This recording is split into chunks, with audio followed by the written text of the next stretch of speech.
ስኬታማ መሆን የምትፈልጉ ከሆነ ይሄንን ሐሳብ በደንብ ውሰዱት፣ ገንዘብ አድርጉት። ኢንተርኔት ላይ ነው ያገኘሁት። ምንድነው የሚለው?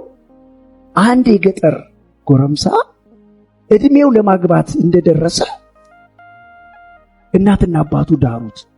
ሲድሩት አከታትሎ 2 ልጆች ወለደ። ያን የወለዳቸውን ልጆች ለማሳደግ አቅም ሲያጣ አገር ጥሎ ወደ ሩቅ አገር፣ ወደ ሰው አገር ሄደ። 18 ዓመት እዛ አገር ለፋ ደከመ። የሰው አገር ኑሮ ስልችት ሲለው ሲደክመው ወደ አገሬ፣ ወደ ቤተሰቦቼ፣ ወደ ዘመዶቼ ልመለስ ብሎ አሰበና አሰሪው ደሞዝ ይስጠኝ። አሰሪው ቫት ቀንሶ፣ ታክስ ቀንሶ፣ አስራት ቀንሶ $3000 ሰጠ። $3000 ይዞ ልብሱን ይዞ በትካዜ እየሄደ ጥቂት እንደሄደ አንድ ሽማግሌ ያገኙት። የኔ ልጅ ምን ሆነህ ነው? ውስጥህ ላይ ሐዘን ይሰማል አያለው። ያልተሳካለት ሰው ነኝ አባባ፣ ስኬት የራቀው ሰው ነኝ እኔ። ሰውየው ቆም አሉና የኔ ልጅ እንዲሳካልህ ትፈልጋለህ? አዎ። እርግጠኛ ነህ? አዎ። እሺ እኔ ስኬት መንገዱን አሳይሃለሁ፣ $1000 ስጠኛ። የ18 ዓመት ደሞዙ $3000 ናት። እንግዲህ ከዚህ ነገር መላቀቅ አለብኝ ብሎ $1000 ሰጣቸው። የኔ ልጅ አየህ፣ አቋራጭ ጎዳና ነው ብለህ በማታውቀው መንገድ እንዳትሄድ አሉት።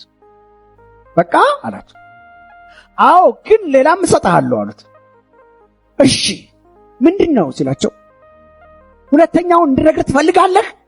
ነገርኩ ማለት ተሳካለህ አሉት። እሱ በጣም ይገርማል። ሰፍ ብሎ እሺ ምንድነው?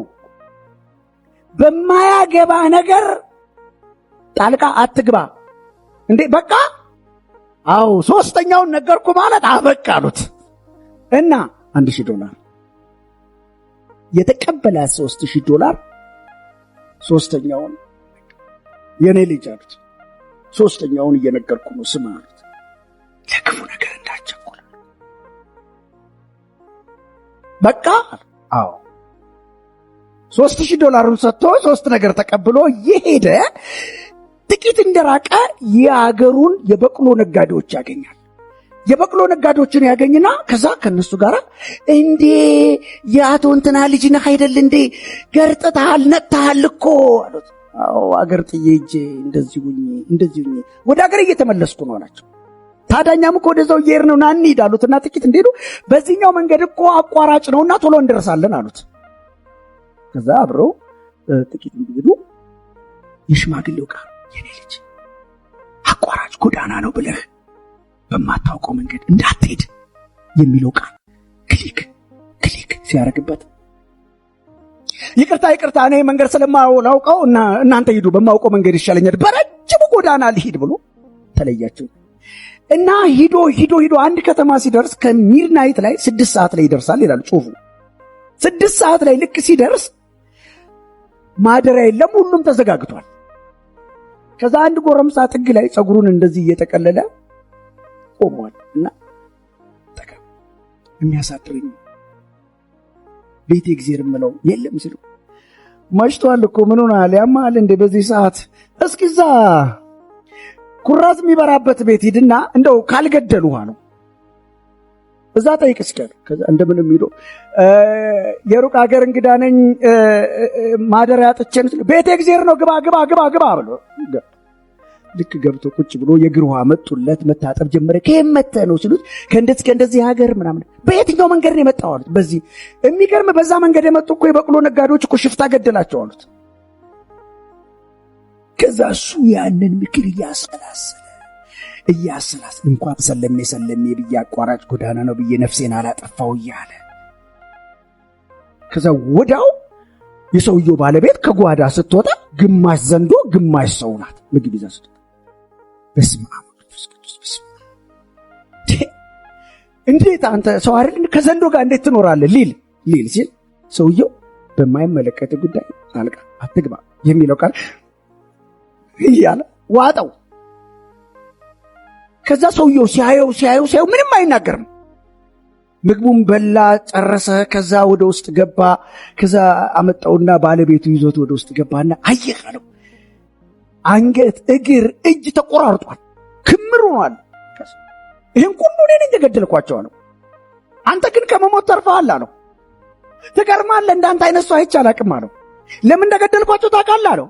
የምወዳትን ፍቅሬን ሚስቴን እንደ ከዘንዶ ጋር ሲሉኝ እኔ እኔ በአንተ ተገርሜአለሁ፣ ተደንቄብሃለሁ አለው። ስለዚህ አለው የአገሩ ከበርቴ ሰው እኔ ነኝ አለው። በቃ ዕድሜ የሚሄደዋል ከዚህ በኋላ የሀብቴን እኩሌታ እሰጥሃለሁ አለው። ዶላሩን፣ ወርቁን፣ ብሩን፣ ማይኒንጉን፣ ኤመራልዱን፣ ሳፋይሩን አሸክም ጠዋት ማለዳ ተነስቶ ወደ አገሩ ሄደ። ልክ አገሩን በዛው ሴም ታይም ላይ 6 ሰዓት ከምሽቱ ደረሰና ቤቱ ሁሉ ተቀይሯል፣ ሰፈሩ ተቀይሯል፣ አካባቢው ተቀይሯል። የእሱ ቤት አልተቀየረችም። ወደ ቤቱ ሄዶ በእንጨት የተዘጋች በር ናት። ከፍቶ ሲገባ ባለቤቱ ከጎረምሶች ጋር ተኝታለች። እችን ይወዳል ሰውየው ልጅ። እኔ ቤተሰቤን ለውጣለሁ ብዬ ደክሜ ውጭ ወጥቶ ትልቅ ድንጋይ አንስቶ ናቷን ሽማግሌ ለክፉ ነገር መደቡን እፍፍ ብሎ ተኛ። ልክ የሰማዩ ዳመና ቀይ ሲሆን ሊነጋጋ ሲያቅላላ ባለቤት ቀና ብላ ስታይ ባሏ መጥቷል። ባሌ፣ የልጅነት ባሌ ብላጮች። ከዛ ወዲያው ቀሰቀሰ። የሰፈሩን ሰው ጠራችና ቀስቅሳ እንደዚህ አለችው፣ ያኔ ስትሄድ የተወለዱ ልጆች ያቸው አለችው።